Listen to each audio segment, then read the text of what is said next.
ये i10 का engine भाग रहे हैं, ये क्रैंक के पिस्टन है, ये रिंग है,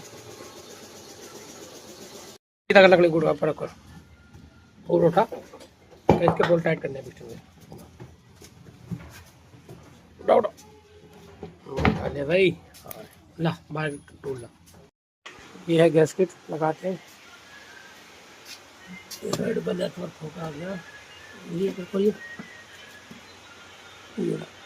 कान वान होता गया करते ही फटिंग।